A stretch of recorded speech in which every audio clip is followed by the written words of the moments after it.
Кыргызстан азырынча коронавирустун инфекциясынын жогорку чегине жетти деп айтууга болбойт. Бул туурасында биринчи вице-премьер Кубатбек Боронов брифинг учурунда билдирди. Ал учурда дагы ооруларды аныктоо боюнча чечилбей турган маселелер бар экенин белгиледи.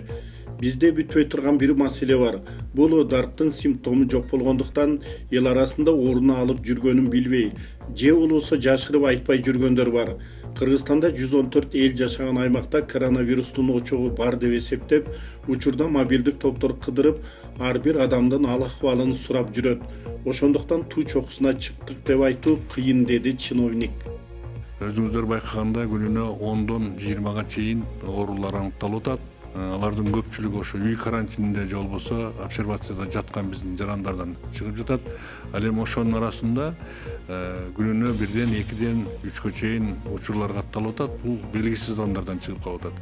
Же болбосо алар өздөрүнүн ооруганын билбейт, кайсы жактан жуктурганын билбейт.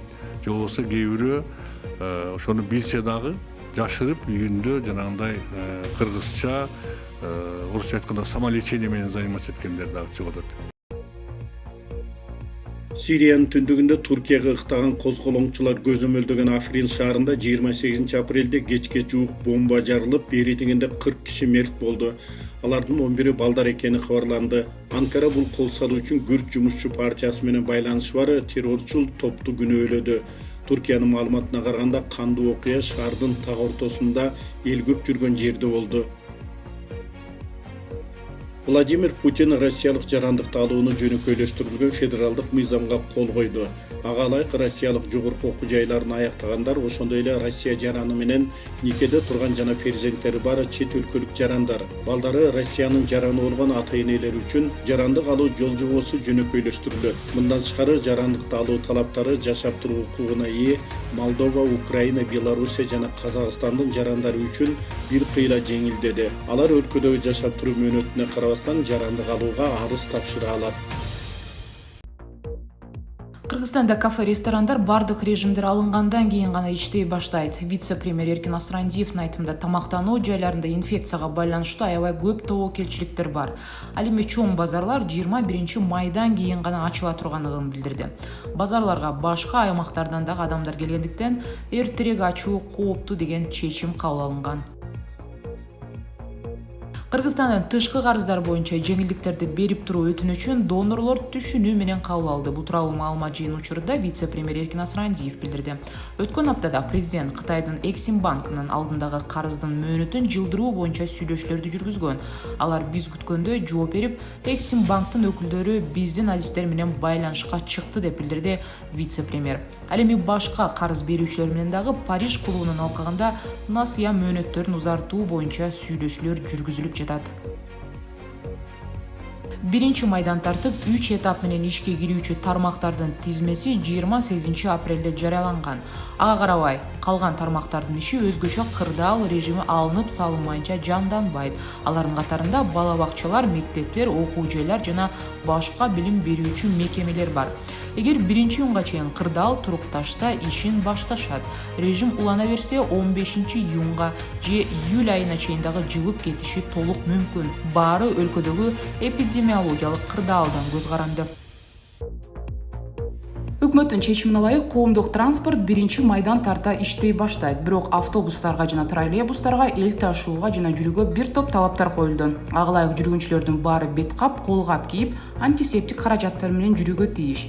Жүргүнчүлөр салонго 60-70% ашык эмес салынбайт. Транспорттун ичи күнүнө 3 жолудан кем эмес дезинфекцияланууга тийиш. Ал эми маршруттуу кичи автобустардын ишин жандандыруусуна азырынча уруксат берилген жок. Ал эми такси кызматына 1 майдан тартып иштөөгө уруксат берилди. Таксисттер салонго 2ден ашык адам салбоого, машинаны күнүнө кеминде 3 жолу дезинфекциялап, кармагычтар, отургучтар ар бир жүргүнчү ташыган сайын антисептик менен тазаланып турууга тийиш. Транспорт күн сайын тиешелүү түрдө дезинфекцияланып турат. 1 майдан баштап өзгөчө абал режими кирген аймактарга төмөнкү багыттагы ишмердүүлүктөрдүн иштөөсүнө уруксат берилди. Азык-түлүк жана өндүрүш, курулуш тармагы, соода тармагы жана интернет дүкөндөр, анын ичинде жеткирип берүү кызматтары, курулуш материалдарын дүңүнөн сатуу жана жеткирүүгө, кездеме жана фурнитуралык каражаттарды дүңүнөн саткан жайларга, унаа жана велосипед тетиктерин саткан дүкөндөргө жана чач тарачканаларга уруксат берилди.